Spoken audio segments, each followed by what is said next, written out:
À 100 jours du Brexit, le Royaume-Uni va entamer la pause parlementaire de Noël sans accord de sortie et en pleine confusion sur la suite du processus de divorce avec l'UE, alimentant un certain marasme.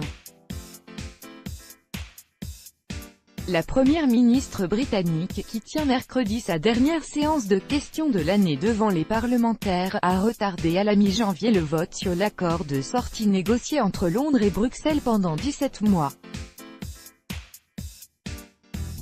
Le chef de l'opposition, le travailliste Jeremy Corbyn a accusé la chef de l'exécutif de « jouer la montre » pour limiter les marges de manœuvre des députés à l'approche de la date fatidique du 29 mars 2019, et les confronter à un choix binaire entre accepter le texte défendu par le gouvernement ou les contraindre à un Brexit sans accord.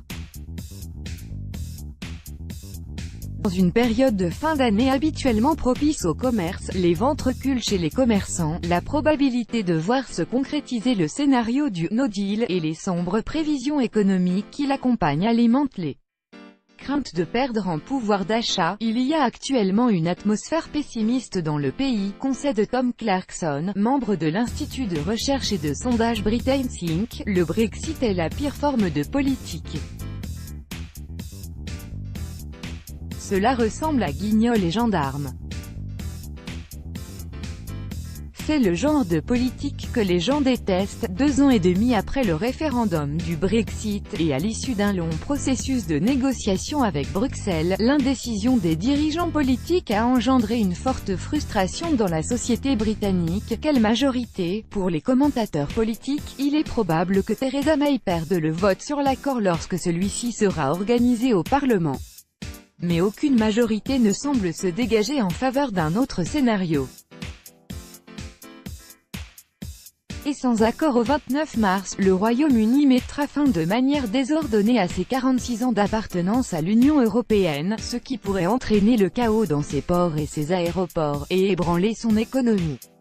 Mardi, le Conseil des ministres a accéléré les préparatifs en prévision d'une sortie de l'UE sans accord.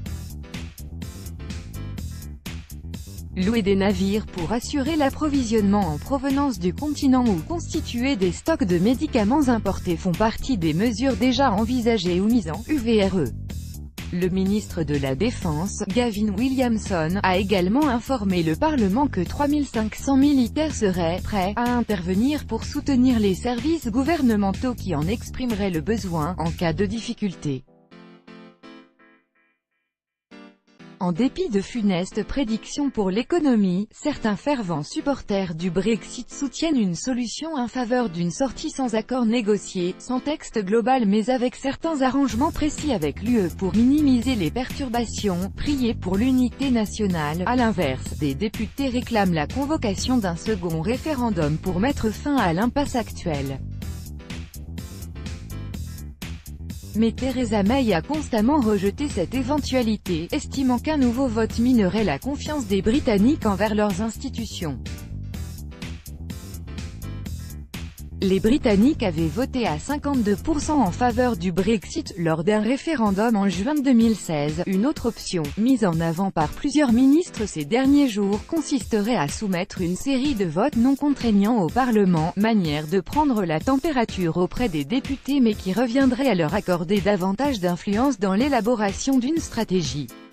Navrés ou perplexes devant la situation, certains Britanniques proposent des solutions originales. L'artiste Damon Albarn, chanteur des groupes Blur ou Gorillaz, s'est ainsi associé à d'autres personnalités publiques pour demander la convocation d'une assemblée citoyenne pour décider de la suite des événements. À l'approche de Noël, même l'Église anglicane a appelé à un esprit de réconciliation dans le débat national. À la lumière des événements tumultueux de cette semaine, les évêques de l'Église d'Angleterre prient pour l'unité nationale, le courage, l'intégrité et la lucidité de nos politiciens.